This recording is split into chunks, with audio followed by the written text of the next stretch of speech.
नमस्कार, DD news पर आप देख रहे हैं हमारा खास बुलेटिन। खबर पर नजर, मैं हूं लाल चंद्र सिंह। अगले आधे घंटे में हम देखेंगे दिन भर की कुछ ऐसी बड़ी खबरें जिन पर नजर रखी है हमारे संवाददाताओं ने। जुड़ेंगे उनसे और जानेंगे इन खबरों के बारे में विस्तार से। तो सबसे पहले बात प्रधानमंत्री नरेंद्र मोदी के ऊपर रिलीज हुई एक और पुस्तक की। भाजपा के राष्ट्रीय अध्यक्ष जेपी नड्डा ने आज नई दिल्ली में Modi shaping a global order in flux पुस्तक के लोकार्पण समारोह में शिरकत की।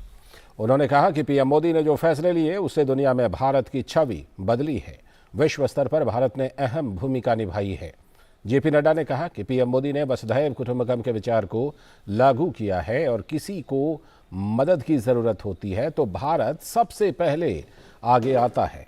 इसके साथ ही जहां भी जवाब देने की जरूरत है, भारत सख्त संदेश देता है। Also necessary for us to understand what was the image of India before that, because only then we can understand the stark difference, how it has taken place. And when I say so, we all remember that our economy was declining. We all know that India had an image of a corrupt state. There was rampant corruption.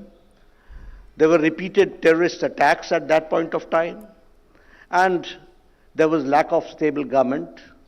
And the very sad part was that at that particular time, the authority of the Prime Minister was eroded, and which had a very bad impact on the international scene.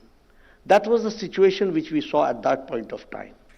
And from there, Prime Minister Modi took over in difficult times, and we can say that he has navigated the foreign affairs, the international relationship in the best possible manner.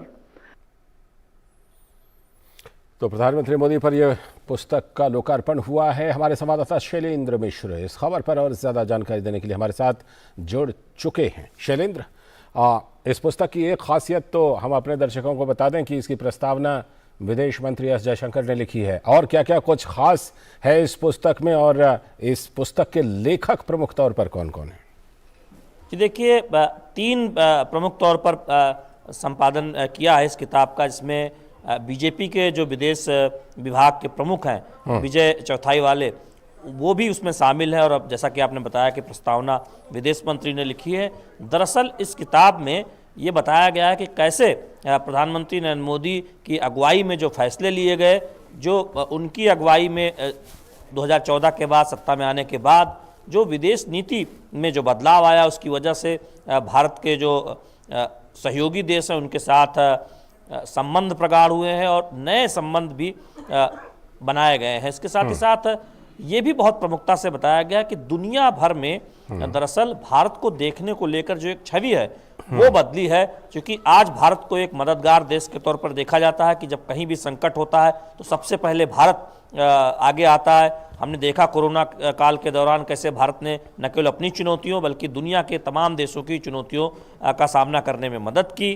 दूसरी तरफ जब कहीं कोई संकट में होता है हम मदद करते हैं। भूकंप में हम हाल ही में देख रहे हैं कि किस तरह से तुर्की की मदद की गई।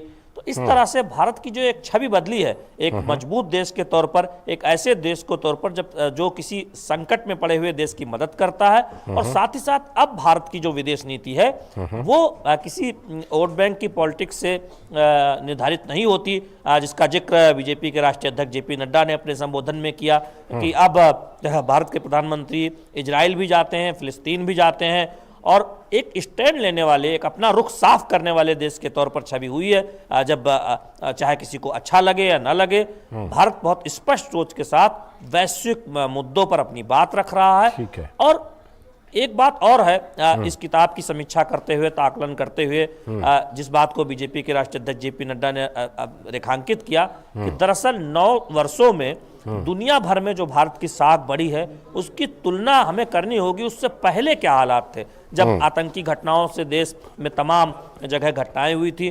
प्रधानमंत्री पद के गरिमा का ध्यान नहीं रखा गया था उस वक्त, उससे उसको भी तार तार करने का काम हुआ था।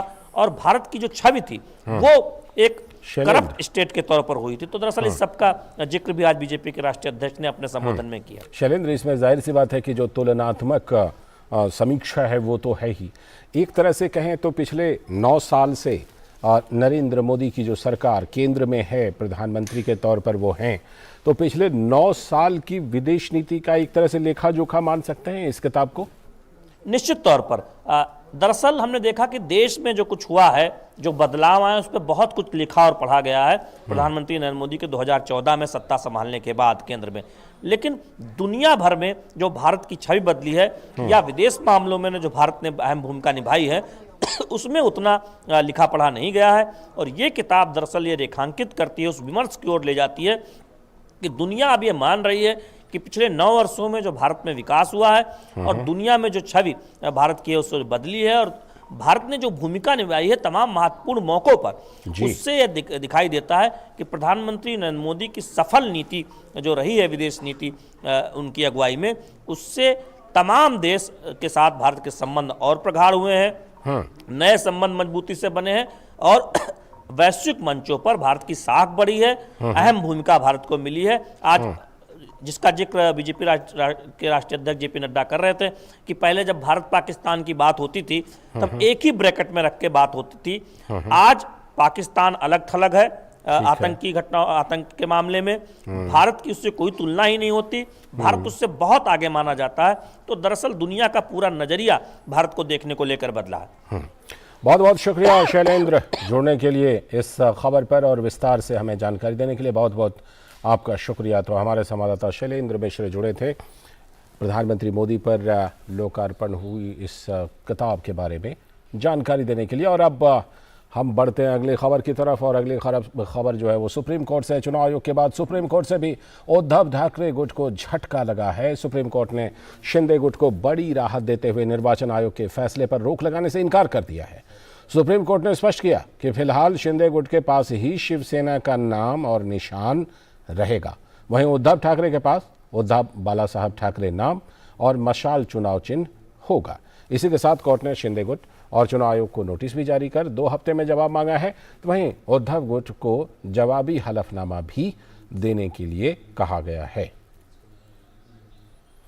विकास सारथी हमारे संवाददाता इस खबर पर जिन्होंने रखी है नजर, फोन लाइन पर हमारे साथ जुड़ चुके हैं। विकास, हमने ये सुनवाई शुरू होने से पहले भी बात की थी, अब जिस तरह का ये फैसला आया है उससे तो लगता तो यही है कि क्योंकि शिंदे गुट ने कैविएट दाखिल कर रखा था पहले से ही, तो सुप्रीम कोर्ट पक्ष जान लेना चाहता है, शिंदे गुट का भी चुनाव आयोग का भी। विकास जी बिल्कुल लालचंद, आज जब इस मामले की सुनवाई शुरू हुई तो सबसे बड़ी आशंका जो अब तक उद्धव ठाकरे गुट की तरफ से जताई जा रही थी वो यही थी कि उनके जो परिसर हैं वो अपने नियंत्रण में ले लेंगे एक नाथ शिंदे के से जुड़े हुए लोग, और बैंक खातों का कंट्रोल किसके पास रहेगा, ये बड़े मसले थे उद्धव ठाकरे गुट की तरफ से। और इससे भी बड़ा एक मसला लालचंद जी यहाँ पे था कि उन्होंने ये आशंका जताई कि हो सकता है कोई व्हिप जारी कर दी जाए शिंदे गुट की तरफ से या जो अभी मौजूदा शिवसेना है उस तरफ से। ऐसे में उद्धव ठाकरे के साथ जो विधायक हैं उनकी अयोग्यता का एक नया मसला शुरू हो जाएगा। तो इस पर कोर्ट ने हालांकि ये पूछा, एक नाथ शिंदे की ओर से जो वकील थे उनसे पूछा कि क्या वो इस तरह की आश्वासन दे सकते हैं कि फिलहाल कोई व्हिप जारी नहीं किया जाएगा। तो इस पर वो भी तैयार थे और शिंदे के वकील की तरफ से भी सुप्रीम कोर्ट को बताया गया कि वो फिलहाल कोई भी इस तरह का व्हिप जारी नहीं करेंगे जिससे एक नई राजनीतिक समस्या, एक नया राजनीतिक संकट खड़ा हो। तो इस पर कोर्ट ने 2 हफ्ते का समय दे दिया है शिंदे समूह को, शिंदे गुट को, कि वो अपना जवाब दें। और इसके बाद अगर याचिकाकर्ता भी कोई अपना काउंटर एफिडेविट फाइल करना चाहते हैं तो वो भी दाखिल कर सकते हैं। और इसके अलावा जो एक और महत्वपूर्ण बात ये थी कि सुप्रीम कोर्ट ने ये कहा है कि जो टेम्परेरी इलेक्शन सिंबल और नाम दिया गया था उद्धव ठाकरे गुट को, उसी के आधार पर वो जो स्थानीय निकाय चुनाव होंगे उसको वो लड़ सकते हैं। फिलहाल ये एक व्यवस्था सुप्रीम कोर्ट ने दे दी है। अब दोनों पक्षों की जो भी दलीलें हैं उनको सुप्रीम कोर्ट 2 हफ्ते के बाद उन पर सुनवाई करेगा। तो क्या अब ये मान के चलें कि 2 हफ्ते बाद इस मामले में जब सुनवाई होगी और जब तीनों पक्ष यानी कि चुनाव आयोग भी और शिवसेना, उद्धव ठाकरे गुट भी और शिंदे गुट भी सब जब अपने अपने जवाब, अपने हलफनामा ये सब दाखिल करेंगे तो उसके बाद फिर सुप्रीम कोर्ट एक बार फिर से समेकित रूप से इस मामले की सुनवाई करेगी? जी बिल्कुल, अगली जो सुनवाई होगी उसमें ही मेरिट्स पर सुनवाई होगी और तब सुप्रीम कोर्ट ये देखेगा कि चुनाव आयोग का जो फैसला है क्या उसमें कोई खामी है, जैसा कि उद्धव ठाकरे गुट की तरफ से कहा जा रहा है।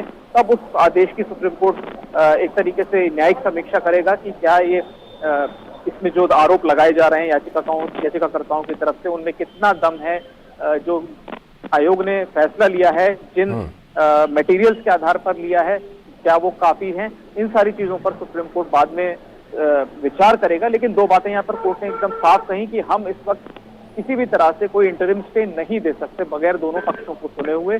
और इस बीच में जो उद्धव ठाकरे गुट है वो उनको जो एक टेम्परेरी चुनाव चिन्ह दिया गया था और नाम दिया गया था उसके आधार पर वो चुनाव लड़े और व्हिप जारी नहीं किया जाएगा, इस बात का आश्वासन सुप्रीम कोर्ट ने शिंदे गुट की ओर से ले लिया है। ठीक है, बहुत बहुत शुक्रिया विकास इस खबर पर जुड़ने के लिए और जानकारी देने के लिए। तो जाहिर सी बात है कि सुप्रीम कोर्ट ने अब जो सभी पक्ष हैं उनसे जवाब मांगा है और अब 2 हफ्ते बाद इस मामले पर एक बार फिर से सुनवाई होगी। लेकिन फिलहाल जो चुनाव आयोग का फैसला है वो लागू रहेगा, यानी कि असली शिवसेना नाम और निशान के साथ एकनाथ शिंदे के नेतृत्व वाली पार्टी रहेगी। और अब बात कर लेते हैं पूर्वोत्तर के 2 राज्यों में चल रहे चुनावी घमासान की। मेघालय के मुख्य निर्वाचन अधिकारी एफआर खारकोंगोर ने राज्य में होने वाले विधानसभा चुनाव के लिए तैयारियां जोरों पर रहने की बात कही। उन्होंने कहा कि चुनाव के दौरान कानून व्यवस्था बनाए रखने के लिए 119 कंपनियों को तैनात किया गया है। साथ ही उन्होंने कहा कि कल एक उम्मीदवार की मृत्यु होने के कारण राज्य की 59 सीटों पर ही फिलहाल चुनाव होगा। Preparations are on track, and all the 12 districts, all the district election teams, they have prepared all the actions, and all the preparations are in full swing. And with regard to the preparations, in terms of law and order, we have 119 companies here. We had 40 companies who had been deployed earlier, and another 79 had been inducted after the Tripura polls. So in terms of law and order, it is fairly smooth. Of course, unfortunately, yesterday, one candidate, he passed away in the hospital.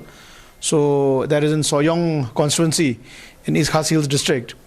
So we have already sent the information and the recommendation for adjournment of poll to the Election Commission. So in all likelihood, elections will be held in 59 out of the 60 constituencies. तो तैयारियां जोरों पर हैं और इसमें 24 फरवरी को प्रधानमंत्री नरेंद्र मोदी भी शिलांग और तुरा में चुनाव प्रचार करने वाले हैं। तुरा से ही जुड़ रही हैं हमारी संवाददाता रमा त्यागी, और रमा से हम और ज़्यादा जानकारी लेते हैं कि मेघालय में क्या कुछ चल रहा है। सबसे पहले तो उनके पीछे अंधेरा सा दिख रहा है। रमा, प्रधानमंत्री की रैली को लेकर के, अनुमति देने को लेकर के विवाद भी हुआ था, लेकिन अब 24 फरवरी को प्रधानमंत्री शिलांग में और तुरा में, जहां पर आप मौजूद हैं, वहां चुनाव प्रचार करने वाले हैं। किस तरह की तैयारियां हैं भारतीय जनता पार्टी की तरफ से प्रधानमंत्री की रैलियों के लिए? देखिए, बेहद जोर शोर से बीजेपी यहां पर तैयारी कर रही है और पीएम की अगर रैली की बात करते हैं तो उसको लेकर काफी उत्साह है दोनों ही जगह पर, और जो बीजेपी कार्यकर्ता हैं उनमें भी काफी उत्साह है, क्योंकि लालचंद्र आप जानते हैं जिस तरह से अगर पिछले चुनाव देखें तो बीजेपी को केवल 2 सीट हासिल हुई थी, लेकिन कई जगहों पर जो बीजेपी थी वो अगर 7 सीटें देखें तो बीजेपी जो थी वो दूसरे नंबर पर थी, और अगर 12 सीटें देखें तो बीजेपी वहां पर तीसरे नंबर पर थी। लेकिन जिस तरह से लगातार वहां पर काम हुआ है, जिस तरह से वहां पर बीजेपी ने वहां पर सरकार बनाई है, और अब आप देखते हैं कि पूरे की 60 सीटों पर, क्योंकि पिछले चुनाव में बीजेपी 47 सीटों पर यहां पर लड़ी थी, लेकिन इस बार पूरी की पूरी 60 सीटों पर बीजेपी ने अपने उम्मीदवार उतारे हैं। तो एक बेहद उत्साह जो है पार्टी के अंदर है, एक आत्मविश्वास पार्टी के अंदर है, यहां पर अपने वोट शेयर को भी लेकर, अपनी सीटों को भी लेकर, उसको देखते हुए यहां पर काफी तैयारियां की गई हैं। क्योंकि जिस तरह से लालचंद्र आप बता रहे हैं, मेरे पीछे आपको अंधेरा दिखाई दे रहा है। यहाँ पर जो मेन मार्केट है, तुरा में मैं मौजूद हूँ, गारो हिल्स में, साउथ गारो हिल्स है ये, और मेन मार्केट से मैं थोड़ा सा दूर हूँ, और यहाँ पर सड़कें इस समय 6:30 बजे का समय है, अंधेरा जल्दी यहाँ पर हो जाता है, सूर्य भी जल्दी उगता है, लेकिन आप देख सकते हैं कि जो मेन मार्केट है उसके पास की जो सड़क है वहां बिल्कुल अंधेरे में डूबी हुई है, आपको कुछ दिखाई नहीं देगा, मुझे भी कैमरा बमुश्किल नजर आ रहा है। इसके साथ साथ जो यहाँ पर आधारभूत ढांचे का विकास है वो एक बहुत बड़ी समस्या है। इसके अलावा जो यूथ है, जो युवा है, उसको रोजगार चाहिए, उसके सामने समस्याएं हैं। महिलाएं यहाँ पर बड़ी इंटरेस्टिंग बात यह है कि मात्र सत्तात्मक समाज यहाँ पर देखने को मिलता है। जो यहाँ की संस्कृति है, कल्चर है, महिलाएं ज्यादा अहम भूमिका में होती हैं। चुनाव में भी उनकी भूमिका बहुत ज्यादा अहम होती है, लेकिन जिम्मेदारी भी बहुत ज्यादा है, उन्हें बहुत सारी समस्याओं का सामना करना पड़ता है।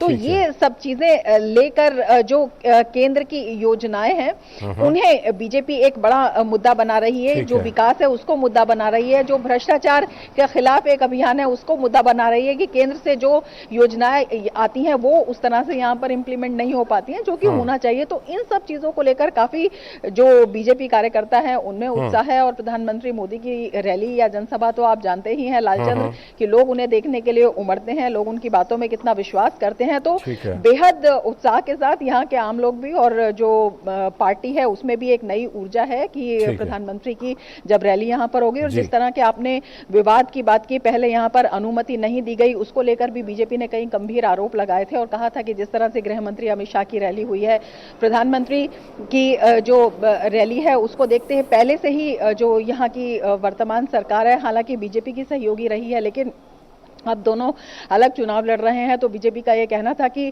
जिस भ्रष्टाचार के खिलाफ बीजेपी आवाज उठा रही है तो यहाँ पर अनुमति ना देना ये दिखाता है कि जो सरकार है वो इससे डर गई है और पहले से ही वो अपनी एक तरह से हार मानकर, डिफीट मानकर चल रहे हैं और इसी वजह से ये जो पूरा विवाद है ये पैदा हुआ है। और जिस तरह से जब यहाँ पर जो मुख्यमंत्री हैं उनका ये कहना था कि जो अनुमति नहीं दी गई है उसके पीछे कुछ और वजह थी, स्टेडियम तैयार नहीं हुआ, तो इस पर बीजेपी ने कहा था कि अगर तैयार नहीं हुआ था तो दिसंबर में इनॉग्रेशन उसका किस तरह से कर दिया गया था। तो ये सब, इन सब विवादों के बीच में ये जो चुनाव है बेहद इंटरेस्टिंग हो गया है। जी रमा, विपक्ष की भी थोड़ी सी बात करते हैं। आज राहुल गांधी ने बड़ा जोरदार हमला बोला है टीएमसी पर, ममता बनर्जी पर, और बहुत ही गंभीर आरोप लगाए हैं कि टीएमसी वहां पर भारतीय जनता पार्टी की सरकार बनवाना चाह रही है। बिल्कुल, इन्हीं सब चीजों को देखते हुए बेहद इंपॉर्टेंट ये चुनाव हो गया है और बेहद दिलचस्प भी ये मुकाबला हो गया है। आप देखिए कि पिछले चुनाव में कांग्रेस की जो हालत है वो इस बार भी सबको दिखाई दे रही है कि किस तरह से कांग्रेस की स्थिति यहाँ पर हो गई है। कांग्रेस की यहाँ पर सरकार थी लेकिन उसके बाद 21 सीटें जीतकर भी कांग्रेस सरकार अपनी नहीं बना पाई थी और उसके बाद भी उसके जो सारे विधायक थे 18 एनपीपी में चले गए और बाकी जो बचे हुए विधायक थे 18 टीएमसी में चले गए और बाकी बचे हुए एनपीपी में चले गए।